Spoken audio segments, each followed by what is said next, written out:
sintonía con Pepe Alonso. EWTN, Radio Católica Mundial. Ya no muevas ese dial. Estás en sintonía. Con Pepe Alonso. En vivo desde los estudios de Radio Católica Mundial en Miami, Florida. Y ahora queda con ustedes Pepe Alonso. Un saludo en el nombre del Señor nuevamente. Sí, nuevamente porque ayer nos saludamos, mi querida familia de Radio Católica Mundial y sus afiliadas. Bueno, como ayer ya se los había yo anunciado, lo prometido es deuda, lo vamos a cumplir, que hoy tendríamos un programa muy internacional, ya que vamos a viajar hasta Colombia. Y no solamente a Colombia, sino vamos a ir a esa zona bellísima que es Antioquia, y vamos a ir a su capital, a Medellín, porque tengo conmigo en esta tarde al hermano, al señor Wilson Tamayo, a quien doy la bienvenida. Wilson, bienvenido aquí a Radio Católica Mundial en sintonía. Pepe, muchas gracias por la invitación. Pues para mí es un honor estar con ustedes y desde estas tierras marianas de Medellín, pues muy lindo podernos encontrar para hablar de lo que más nos encanta hablar, de Jesús y de nuestra Madre Santísima. Así es, Wilson. Para la gente que no ha tenido la fortuna de poderse acercar por ahí por Colombia y concretamente a esta área tan bella del país, que es todo el área de Antioquia, con sus montañas, sus orquídeas, pues esta tarde vamos a tener un programa muy mariano y muy cristocéntrico, porque María siempre apunta hacia Jesús. Y quisiera pues introducir el tema de esta tarde, que va a ser precisamente el movimiento del cual tú eres el subdirector, que es Lazos de Amor Mariano. Es un movimiento que tengo entendido que se está extendiendo no solamente en Colombia, sino fuera de Colombia, internacionalmente, y que está dando mucho fruto para la Iglesia Católica Apostólica. Yo quisiera, Wilson, que principiáramos, pues que tú nos describas cómo nace Lazos, cómo nace este movimiento eclesial. Bueno, antes que nada, nosotros consideramos que esto ha sido una gracia de Dios, de la que no nos consideramos autores, sino beneficiarios y depositarios, digamos, porque nos fue tomando por sorpresa. En realidad, aquí en Antioquia hay una profunda tradición católica, pero desafortunadamente la última generación se ha venido viviendo una descristianización progresiva, de la que ha sido presa pues la humanidad completa, pero acá se ha sentido también fuertemente.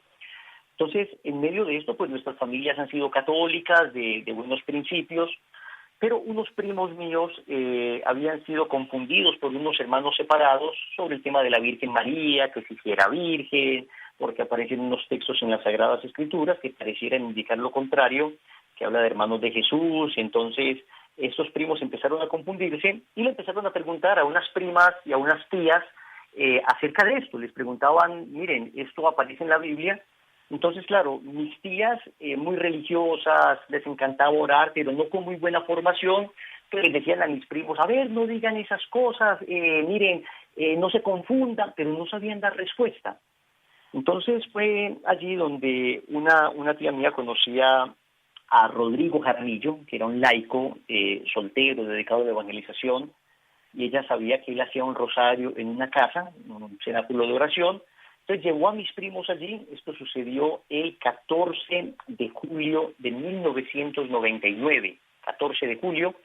Ahí mis primos hablan con Rodrigo. Rodrigo les explica, pues les hace una apologética sencilla, les explica como la palabra hermanos en la Biblia, que es una palabra que comporta diversos significados y que en este caso, por supuesto, se refería a familiares de Jesús. Bueno, hace una apologética con la Biblia. Mis primos quedan muy motivados, entonces Rodrigo les propone hacer un grupo de oración, y les pregunta que qué día lo quisieran hacer. Ellos propusieron el viernes, y le dice Rodrigo a los jóvenes, bueno, pero no es el viernes que ustedes salen a las discotecas, a sus fiestas. Y dicen ellos, precisamente porque queremos leer la palabra, porque queremos aprender la doctrina de la Iglesia y no queremos seguir en esas fiestas. Así es como se reúnen por primera vez 2 días después, eso fue un miércoles. Entonces 2 días después se hace el primer grupo de oración, 16 de julio de 1999, día de Nuestra Señora del Carmen, de la Virgen del Carmen, ella es nuestra patrona. Y de ahí se comienzan a reunir cada 8 días, empezamos a llegar los primos, los amigos, los compañeros del trabajo, los compañeros de la universidad. Y empezamos, Pepe, a vivir una espiritualidad bellísima que San Juan Pablo II en aquel entonces estaba promoviendo por toda la Iglesia, que era precisamente la consagración total a Jesús por María según el método de San Luis María Griñón de Montfort. Entonces empezamos a vivir esa preparación para la consagración. Al terminar esa preparación, que se hacía durante 9 o 10 meses, cada semana se reunía una sesión para ver temas de la fe católica, crecer sobre todo en esa fe que habíamos recibido tradicionalmente, pero que desafortunadamente no era una convicción, era más bien algo heredado. El encuentro con el Señor veíamos que era una cosa bastante superficial en muchos de nosotros, y empezamos ese proceso de preparación para la consagración, y allí se terminaba con un retiro espiritual, Pepe. Y resulta que el retiro empezó a ser tan exitoso, es decir, empezamos a ver unos frutos tan grandes en este retiro, que al final comenzó a llegar personas de diversos lugares solo a vivir el retiro. No hacían la preparación para la consagración, sino que querían vivir el retiro. Entonces, bueno, discerniendo, muy conducidos por el padre Alfonso López Serna, que ha sido siempre nuestro asesor, sacerdote ya retirado, pero 2 veces rector del seminario acá de la Arquidiócesis de Medellín, fundador de la Casa de la Arquidiócesis en Roma, patrólogo, liturgista, o sea, un sacerdote extraordinariamente bien formado y muy abierto a los nuevos carismas y a los movimientos. Él nos empezó a conducir, estructuramos un retiro espiritual entonces con ayuda del Padre, y este retiro espiritual fue prácticamente el que le dio el crecimiento explosivo que ha tenido el movimiento, que en estos 19 años se ha extendido a 16 países, tiene unos 15.000 misioneros, que así se llaman los miembros del movimiento, todos somos laicos, y estamos en unas 170 diócesis en todo el mundo. Entonces esto ha sido para nosotros una sorpresa porque nos ha ido implicando cada vez más entender qué es lo que Dios quiere, y como no tenemos propiamente personas consagradas, sino que todos seguimos en nuestro trabajo, en nuestras actividades. Yo mismo soy casado, como les decía ahora, tengo 3 hijos, 1 en el cielo y dos vivos.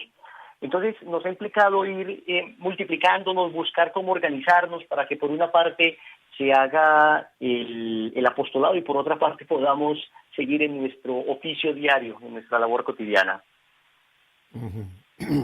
Muy bien, Wilson. Vamos a continuar, pero yo quisiera que nos aclararas yo las conozco, pero para todo nuestro auditorio, aclararas 2 palabras que creo que son importantes. Primero, tú mencionas que prácticamente todos los miembros de este movimiento son laicos. Explícanos esta situación de la palabra laico, porque hay gente que no entiende entre laico, consagrado o sacerdote, presbítero, etcétera. ¿Cómo definirías tú el laico? Muy bien. A ver, pues peguémonos un poquito de lo que dice el Código de Derecho Canónico, ¿cierto?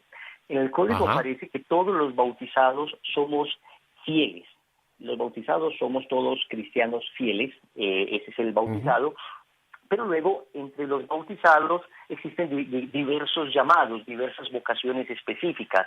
Entre ellos, pues conocemos muy bien la vida consagrada, conocemos a los sacerdotes, conocemos a los monjes, conocemos al clero, conocemos la vida religiosa, las monjitas, que además tienen diversas ramas contemplativas, activas y diversos carismas.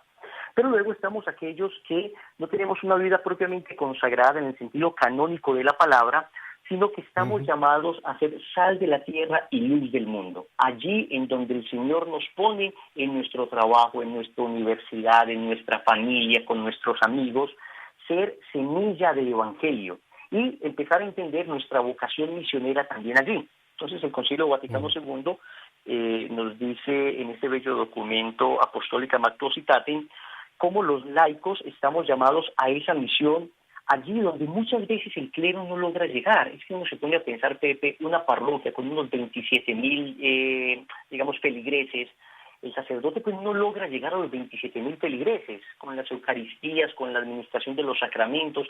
A veces esto le copa por completo.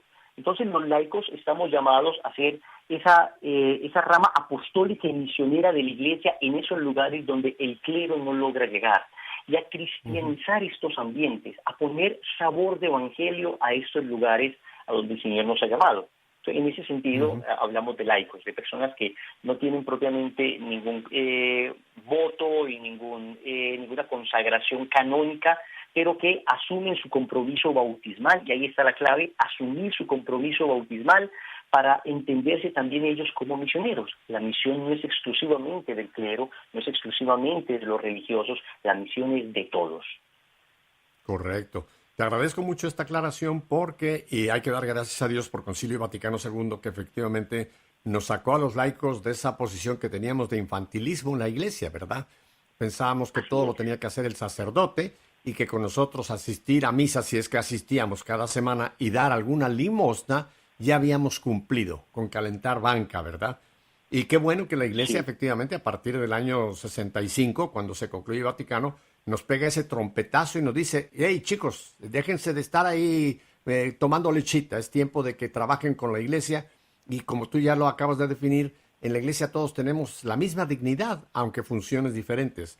Así que si usted me está escuchando hoy y es de los que piensa que todo el trabajo lo tienen que hacer las monjitas, los sacerdotes, los obispos y alguno que otro, olvídese, usted está llamado, como lo acaba de decir mi hermano, a que forme parte de la misión de la iglesia. Así que creo que ese trompetazo es muy importante, Wilson. Sí, de hecho hay una expresión que me impactó mucho del Papa Benedicto XVI y que luego el Papa Francisco lo ha repetido, que decía, los laicos no son los colaboradores en la evangelización del sacerdote, no son los ayudantes, no, son corresponsables. Esa expresión, esa palabra concreta me impactó porque hay una corresponsabilidad. Es que yo tengo tanta responsabilidad como el sacerdote de llevar almas al cielo. Correcto. Bueno, y el Papa Francisco ya ves que con muchas de sus frases nos ha querido decir lo mismo cuando ya desde su aparición allá en Río de Janeiro nos habló de que hay que dejar de balconear, hay que dejar de ser mirones, de ver la misión de la iglesia desde un balcón y ser nosotros partícipes. Cuando nos ha dicho hay que ir a las periferias existenciales, hay que salir, hay que dejar de ser ese católico calientabanca. Bueno, habría 50 frases del Papa Francisco donde nos está efectivamente corroborando lo que tú ya acabas de bien apuntar, que todos tenemos parte en la misión de la iglesia. Así que creo que ese punto es importantísimo que lo dejemos claro. Quisiera ir a otro punto también que sería bueno que nos aclararas, Wilson, ya que también es otro término que muchos católicos no lo comprenden. Tú has hablado de consagración a la Virgen, a Jesús a través de la Virgen. Explícanos la palabra consagración, que también es muy nebulosa para muchos católicos. Claro, a ver, siempre partimos, cuando hablamos de cualquier cosa en teología, cuando hablamos de cualquier cosa en doctrina, tenemos que partir de nuestra fe, de Cristo Jesús, nuestro Señor, que es el centro de nuestra fe. Él es el consagrado al Padre, Él es el consagrado al servicio del Padre. El que se consagra es el que es separado por Dios para una función específica, ¿cierto? Entonces, correcto, todos de una manera u otra debemos de esa consagración, todos somos, digamos, consagrados en el consagrado que es Cristo nuestro Señor. Pero luego entonces dentro de la iglesia existen diversos niveles de consagración. En principio, todos los cristianos hemos sido de alguna manera escogidos del mundo para ser sal de la tierra y luz de este mismo mundo, ¿cierto? En ese sentido, correcto, digamos, todos los fieles cristianos somos consagrados el día de nuestro bautismo.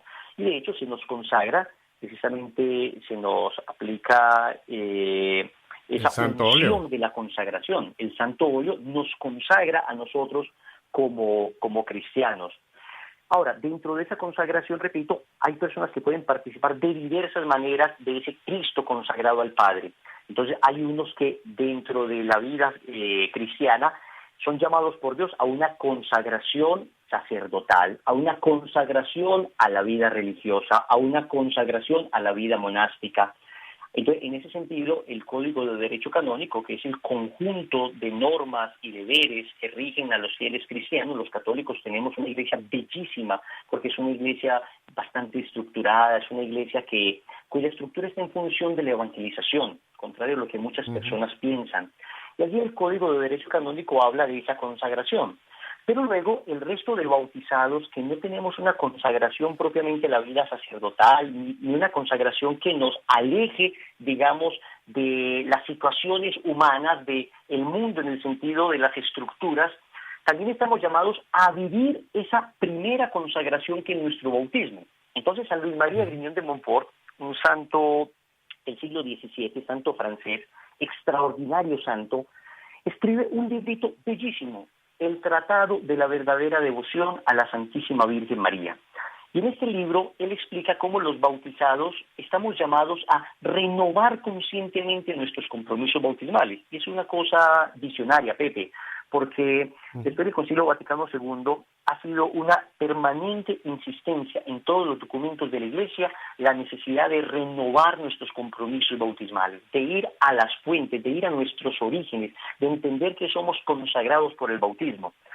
Pero esto ya lo había dicho San Luis de Montfort 3 siglos antes. Montfort ya estaba vislumbrando cómo los bautizados muchas veces, éramos bautizados solo de nombre, teníamos los sacramentos de la iniciación cristiana y desde ahí no volvíamos a la iglesia.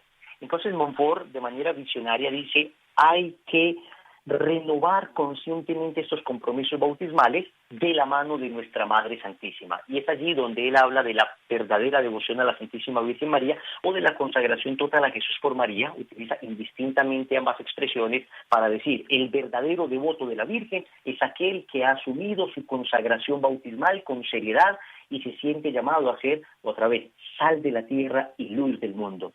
Entonces, en ese sentido es que se habla de consagrados a Jesús por María o consagrados a la Virgen, como lo dicen normalmente en el argot popular. Así es. Oye, Wilson, y me gusta mucho esta imagen que tú presentas, consagrados con María a Jesús, y me recordó inmediatamente ese pasaje que todos conocemos de Caná de Galilea, donde viene esta primera manifestación de nuestro Señor por esa intercesión de María, ¿no? Es como si María nos tomara como esa agua y decir, ahora hagan todo lo que Él les diga, ¿no? Y nos dirige hacia Jesús. Así que qué bueno que tocaste este punto, que con María vamos a esa consagración hacia Jesús, ¿verdad? Uh-huh.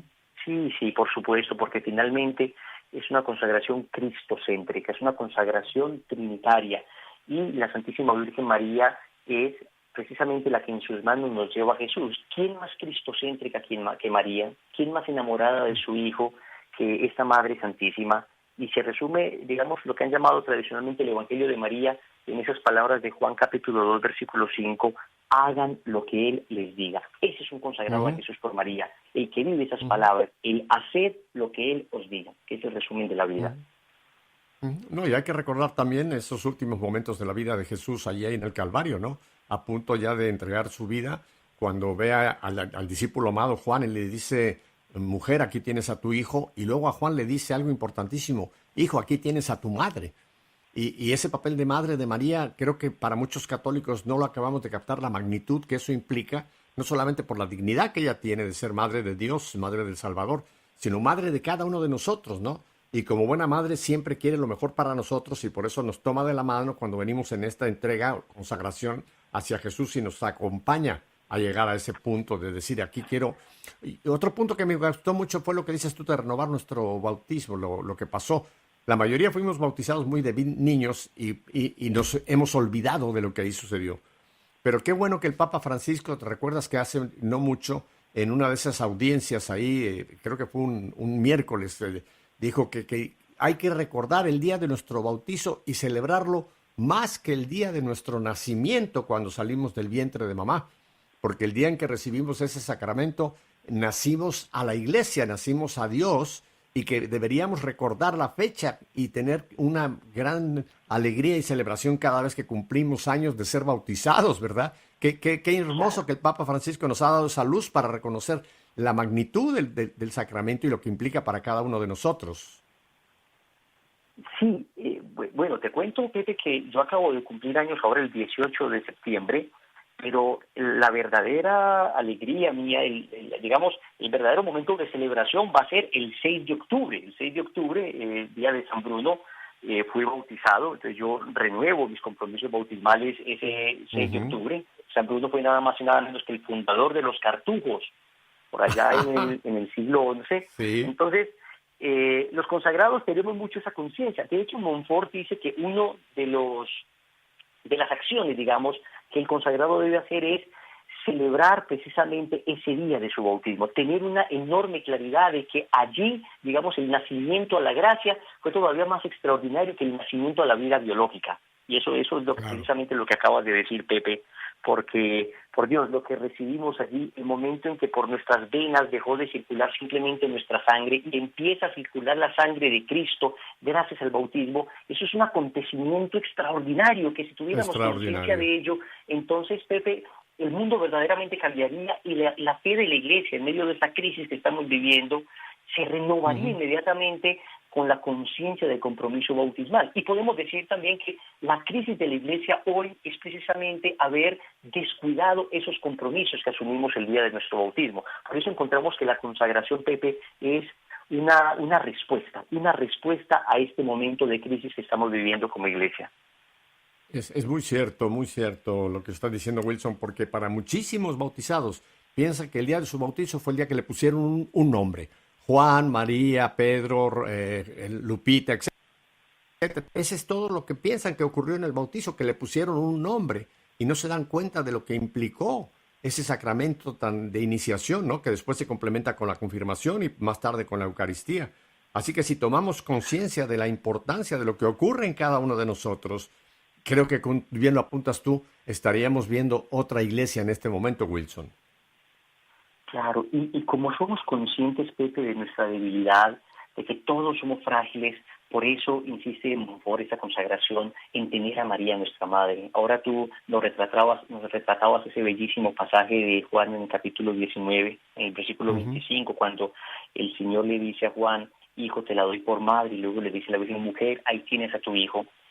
Dice que desde aquel momento el discípulo se la llevó a su casa. Eso es lo que uno hace en esta consagración. Uno le dice a la madre, ven a vivir conmigo, mamá, porque yo no soy capaz de vivir mis compromisos, soy débil, soy frágil, me falta muchas veces el juicio, me reconozco todavía muy concupiscente, pero si tú estás conmigo, si tú me ayudas, yo sé que en tu fidelidad voy a encontrar el aliciente para ser fiel a mis compromisos bautismales. Y uno empieza a vivir de verdad una intimidad con María muy linda. Empiezas a sentirte acogido, abrazado por ella, empiezas a sentir que ella es la que te ayuda a ser cada día más adorador. Yo te lo puedo decir, en mi vida lo experimento continuamente, Pepe.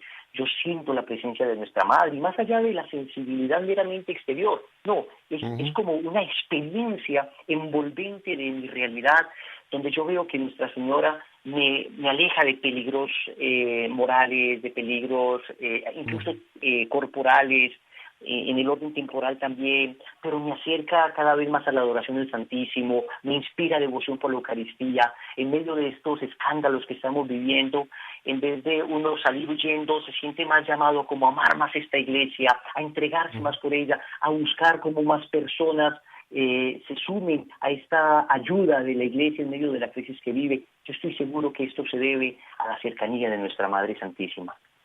Estoy totalmente de acuerdo contigo, Wilson. Y qué tristeza, ¿verdad?, que hay hermanos que se llamen cristianos y que no solamente no viven esta maternidad hermosa que nos dio Jesús en su Madre María, sino que incluso la atacan y nos atacan a nosotros, nos llaman idólatras, nos llaman con toda clase de epítetos ofensivos, ¿verdad? Y es que el desconocimiento. Y lo triste, Wilson, es que muchos de estos que nos atacan han sido católicos. Pero me refiero a católicos que nunca tuvieron una formación adecuada, que nunca tuvieron realmente esta vivencia de lo que era su sacramento y que se han convertido pues en grandes anticristianos o anticatólicos. Wilson, tenemos que ir a unos breves mensajes, volvemos enseguida contigo, así que a ustedes, mi familia, no cambie de dial, como lo dice Pedro, porque se puede ir a meter donde no debe. Volvemos, Wilson y un servidor, en un momentito más. Espérenos aquí.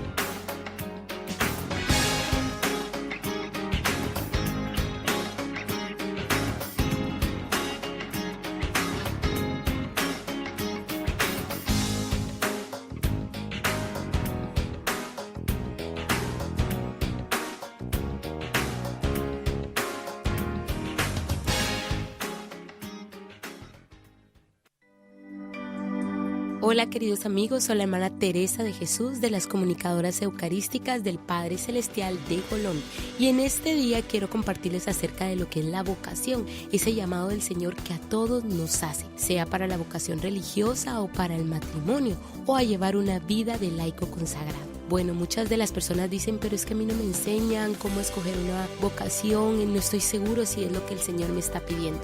Hoy solo te digo lo que nos dijo San Juan Pablo II. No tengas miedo. Y como nos decía el profeta Samuel, habla, Señor, que tu siervo escucha. El mejor consejo que les puedo dar es que se pongan a los pies del Señor. En el sagrario ustedes van a encontrar todo lo que el Señor quiere para sus vidas. A los pies del Señor pueden decirle, Señor, habla, que tu siervo escucha. Un mensaje de EWTN, Radio Católica Mundial.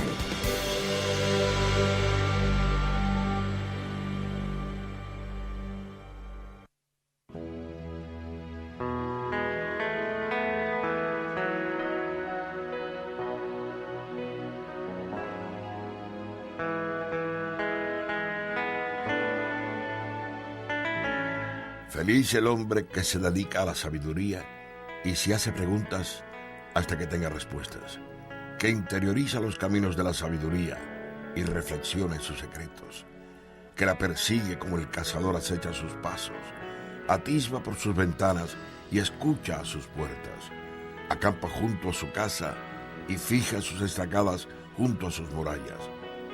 En las manos de la sabiduría colocó su carpa, ya aloja en el lugar de la felicidad. Pone a sus hijos bajo su protección y halla abrigo bajo su ramaje. Bajo su sombra se protege del calor y acampa en su gloria.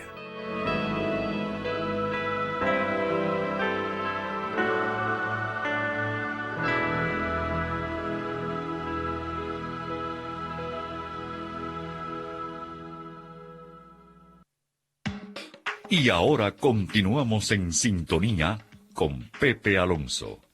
Para comunicarse en directo en Estados Unidos, marca el 1866-398-6377.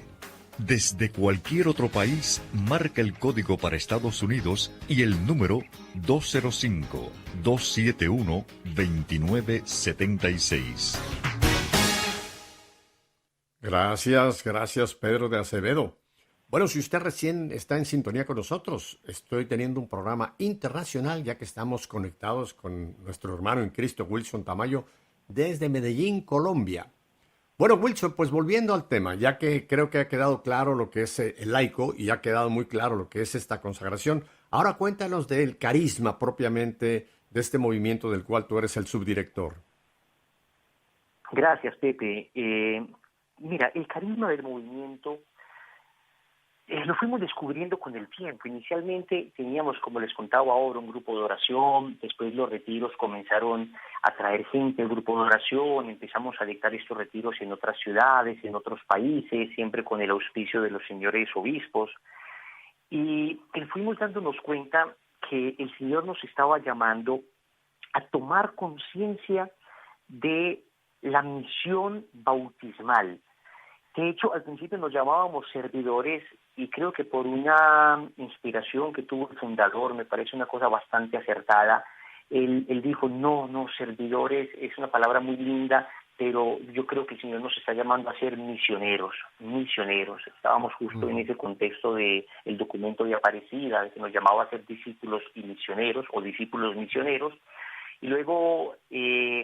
Claro, cuando se hablaba de un laico como misionero era una cosa que no se entendía mucho, porque estábamos acostumbrados, Pepe, cuando se habla de misionero, pues a imaginarnos al fraile dominico o al fraile franciscano con unas chanclas, caminando con un bolsito puesto digamos, cargadito, pues, y evangelizando de un lugar para otro. Entonces, bueno, misionero a un laico, misionero a una persona con corbata, misionero a una persona en su trabajo, misionero a un ingeniero, misionero a un arquitecto, misionero en nuestra vida diaria. Eso es una cosa como que, bueno, no parecía muy claro. Ya San José María Escrivá de Balaguer había dicho la necesidad que tenemos de ser santos en la vida ordinaria, ser santos allí donde el Señor nos ponga. Pero luego había que insistir ya en medio de esta crisis de un postcristianismo, una sociedad cansada de un cristianismo que no habían terminado de entender, de un cristianismo desdibujado por tantas corrientes ideológicas malsanas. Había que volver a evangelizar. Entonces, digamos, ya no solo hacer la fuerza a la santidad en la vida ordinaria, que se tiene que mantener, que es la primera vocación del cristiano, la primera misión es uno mismo, la primera misión es la propia alma, la primera misión es la propia salvación, pero luego también tener un carácter apostólico. Nos damos cuenta que, desafortunadamente, durante mucho tiempo, si alguien se atrevía a hablar de Dios, era evangélico. Si alguien se atrevía a tomar su Biblia en la mano, era de una secta o era testigo de Jehová. Si alguien se atrevía a emprender una campaña de evangelización, entonces se le relacionaba inmediatamente con nuestros hermanos protestantes, como si esto fuera lo malo que tuvieran nuestros hermanos protestantes, cuando yo pienso que es precisamente ese celo lo bueno que tienen. Nos da pesar es que no estén en plena comunión y todavía, digamos, no tengan la plenitud de la verdad, que tengan interpretaciones bíblicas que todavía les alejen de aquello que la gran tradición y aquello que, digamos, el magisterio de la Iglesia nos ha venido enseñando como auténtico intérprete de la palabra de Dios. Pero ese carácter apostólico, Pepe, ese fuego, ese deseo de evangelizar, ese ardor, yo recuerdo muy bien leyendo un libro de Scott Hahn, este famoso presbiteriano convertido al catolicismo, que él precisamente resaltaba ese valor apostólico que encontraba en sus hermanos presbiterianos cuando él estaba pues allí antes de convertirse. Entonces fuimos entendiendo que, venga, ¿por qué si es que ellos, con todos los elementos que le faltan, porque yo encuentro en ellos en realidad es pobreza? A ver, es que no tienen la Eucaristía, es que no tienen a la Virgen María, es que no tienen la riqueza de los sacramentos, es que esos santos admirables con sus escritos, pues ellos carecen de esto.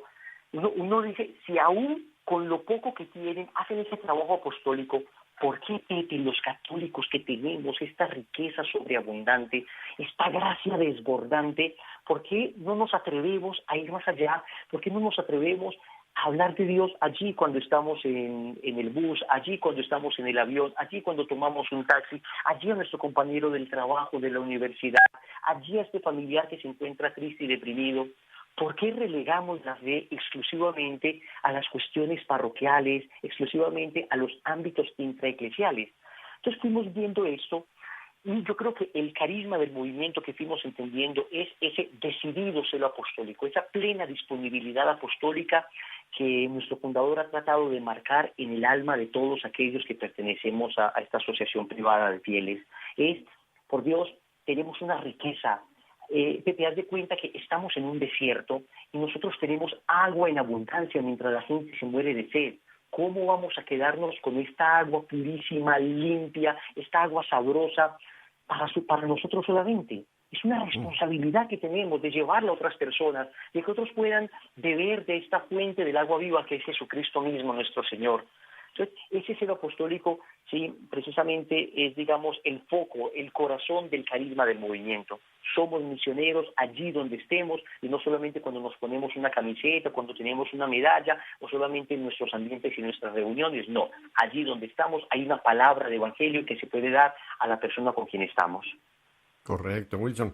Ahora, ya dentro de ustedes, dentro de lo que es el movimiento propiamente, tienen, digamos, ya un camino trazado de iniciación.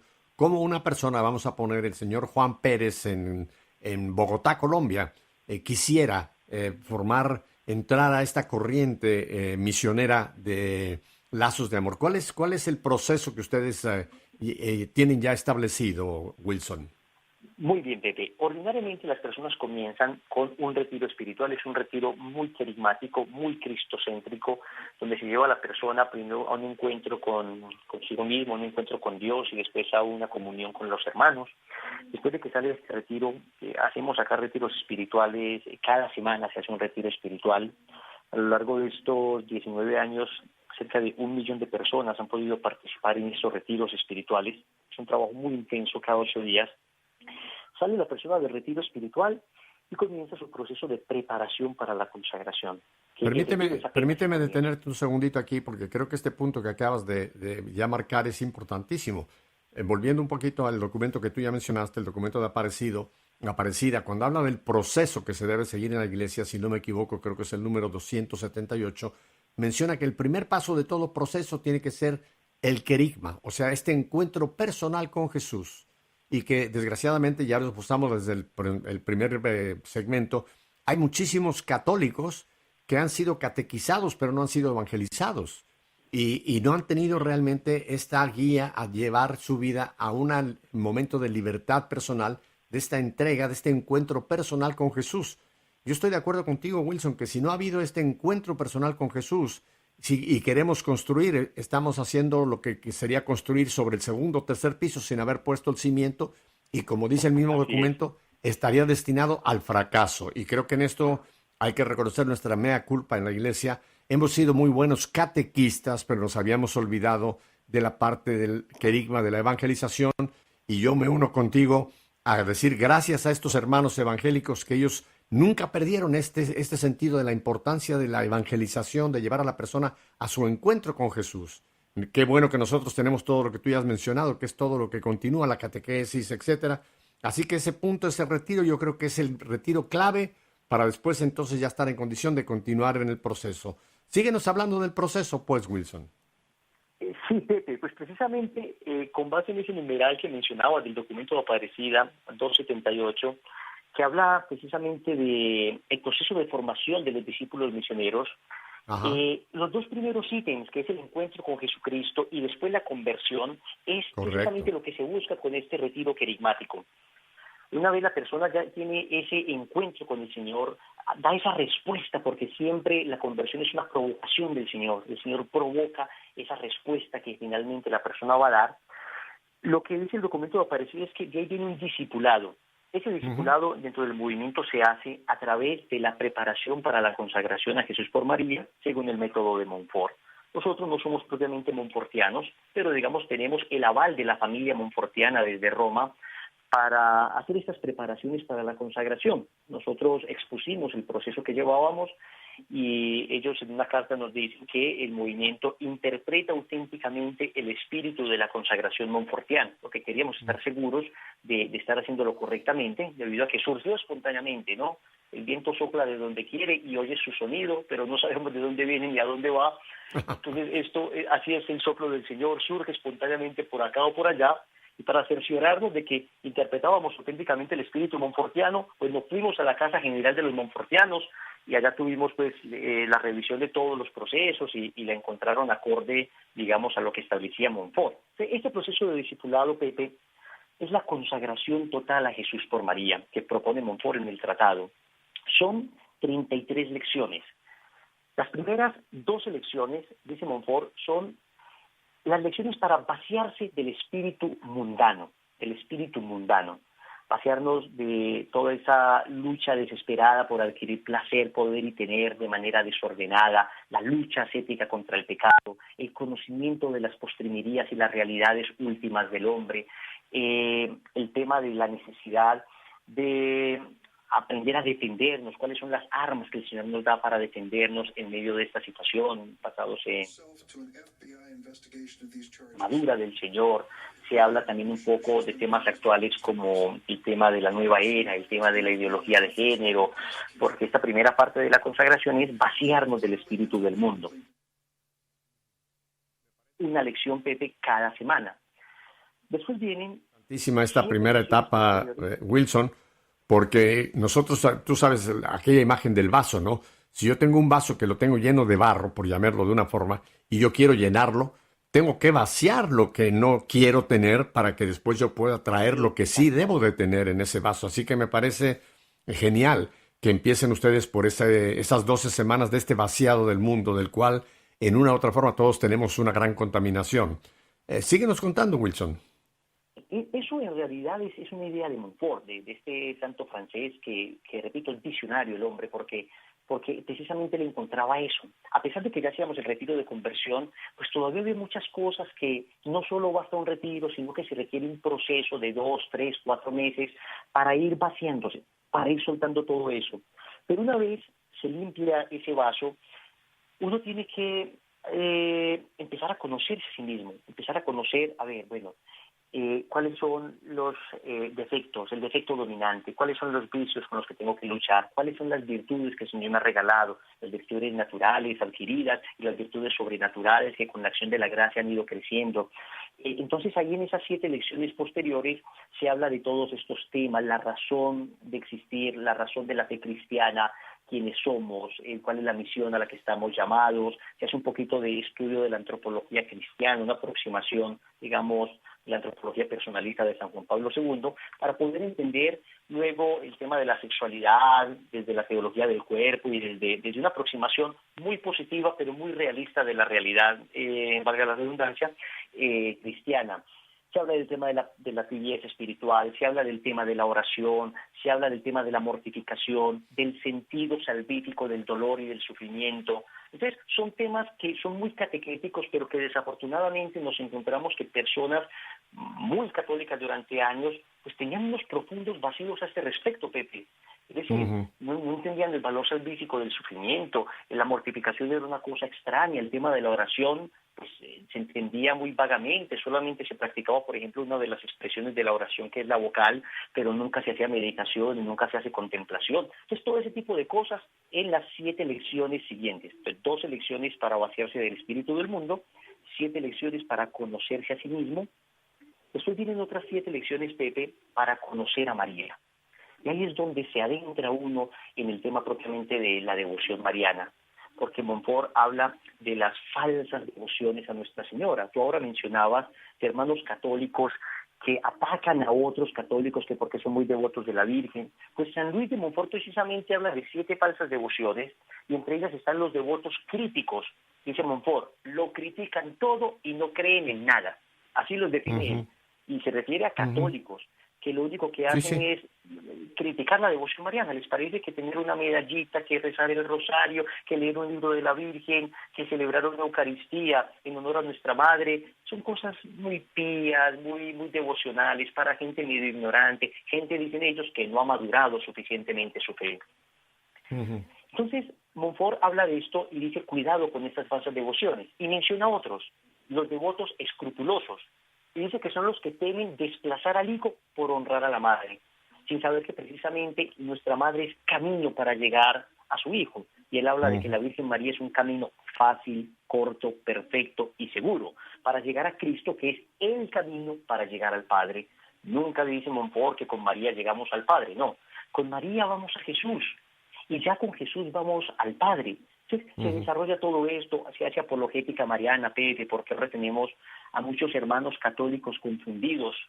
Algunos lo llaman catogélicos, ¿no? Porque es una mezcla ahí entre católicos y evangélicos que no terminan como de definirse. Entonces se hace una aproximación bíblica desde el Génesis hasta el Apocalipsis, donde aparece nuestra Madre Santísima, Pepe, y cómo la Virgen María entra en el plan de Dios dentro de la última gran alianza que establece el Señor.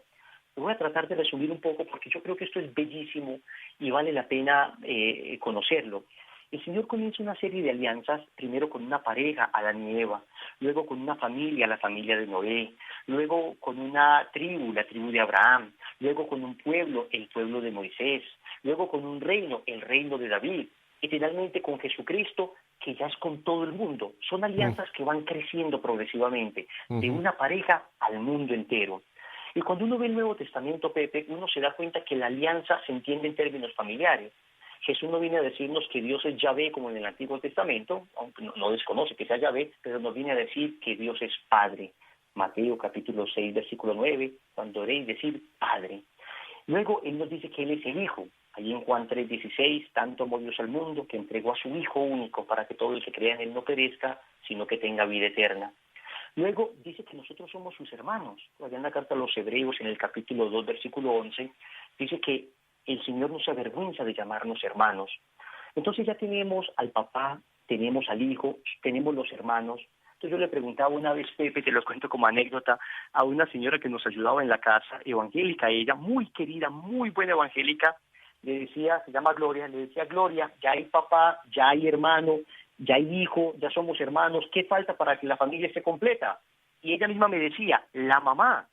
Y claro, y por eso en la cruz, Jesús antes de morir le dice a Juan, te la doy por madre.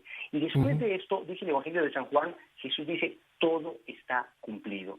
O sea, la familia está completa. La mamá hace parte de esta familia, Pepe. Y es ahí donde entra la Santísima Virgen María en este plan de salvación. Entonces, me perdonas que hable así, Pepe, pero es que me emociono hablando de nuestra madre. No, perfecto, me parece que ha sido bien iluminador como nos lo has presentado. Y ahora, Wilson, no nos queda mucho tiempo para poder cerrar el ciclo. Ya llevamos 21 semanas. ¿Qué continúa el proceso?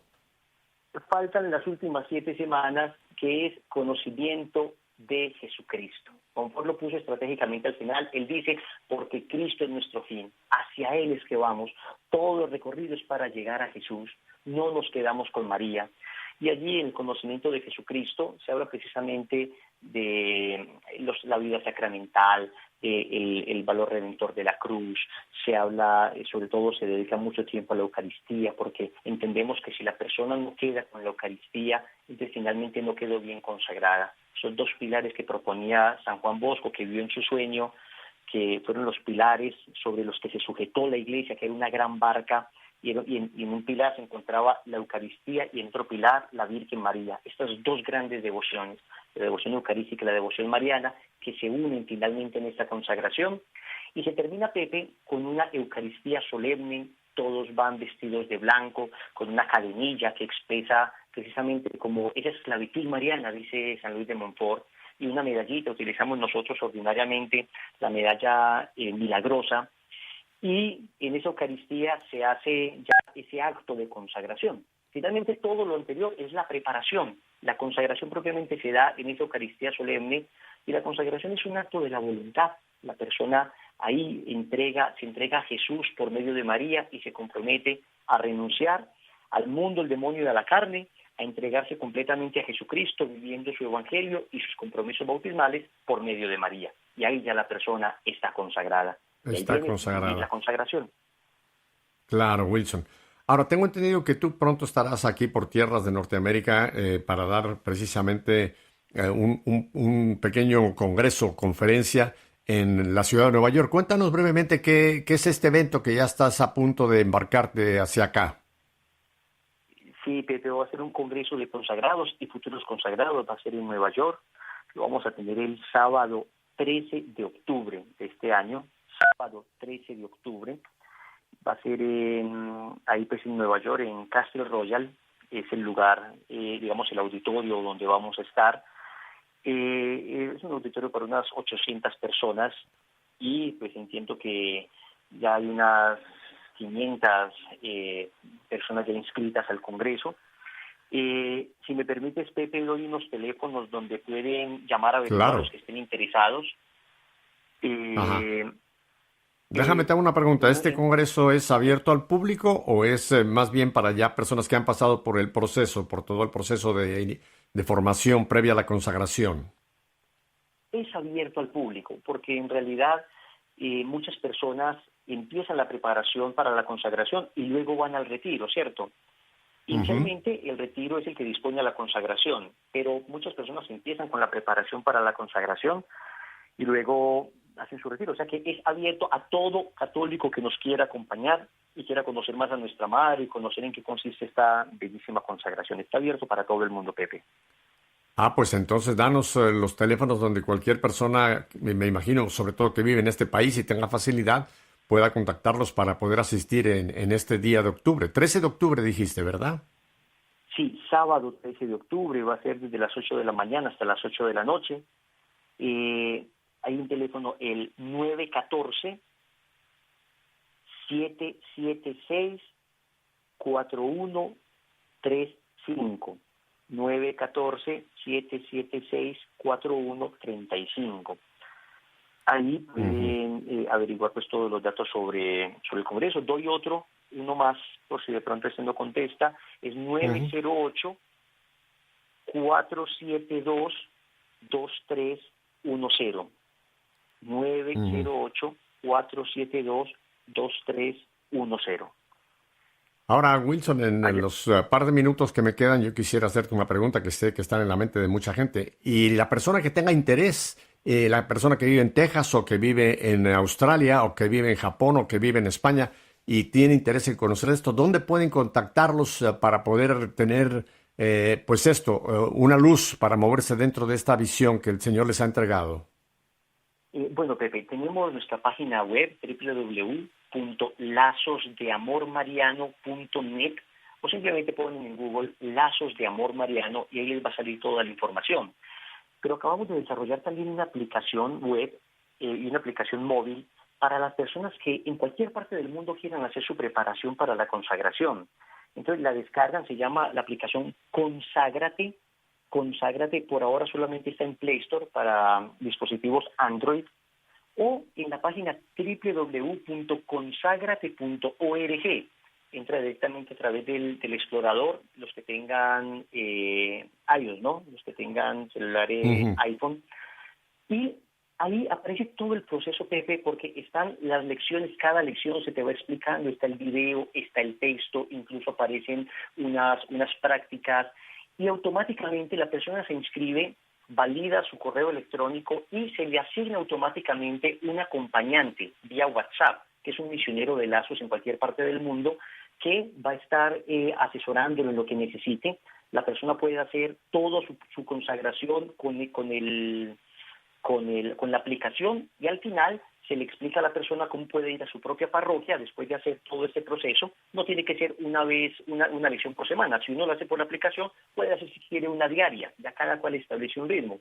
Y al final se le manda la ceremonia de consagración, van a su párroco y ahí hacen su consagración. Pepe, tenemos gente que ha hecho su proceso de consagración desde Omán, más allá de Arabia Saudita. Acaba de consagrar una en Polonia. En Rusia, hispanos haciendo su consagración. En Holanda, en medio de ese ateísmo tan bárbaro que viven, haciendo su consagración. En Canadá, en Estados Unidos, mucha gente. Es una gracia de Dios. Ajá. Repíteme en este minutito nuevamente la dirección, porque seguro hay muchísima gente que tiene interés en entrar y hacer contacto con esta página para poder iniciar el proceso y llegar a su consagración, Wilson. Claro que sí, Pepe. Entonces, si tienen dispositivo Android, en Play Store descargan la aplicación Conságrate. Y si no, todavía estamos desarrollando la aplicación para iOS, para los iPhone. Entonces, si no tienes Android, en el celular, en el iPhone puedes escribir en el explorador www.consagrate.org y ahí les va a salir también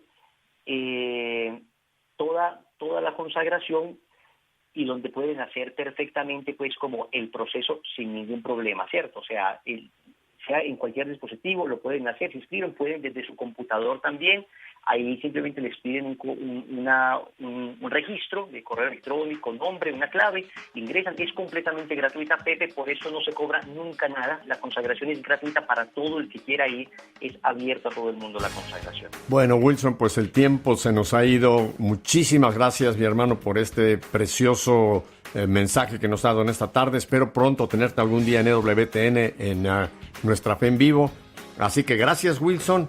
Gracias a ustedes que han estado con nosotros y ya saben, mi despido de siempre. Si Dios nos concede una semana más de vida, aquí estaremos nuevamente el próximo miércoles para seguir poniéndonos en sintonía.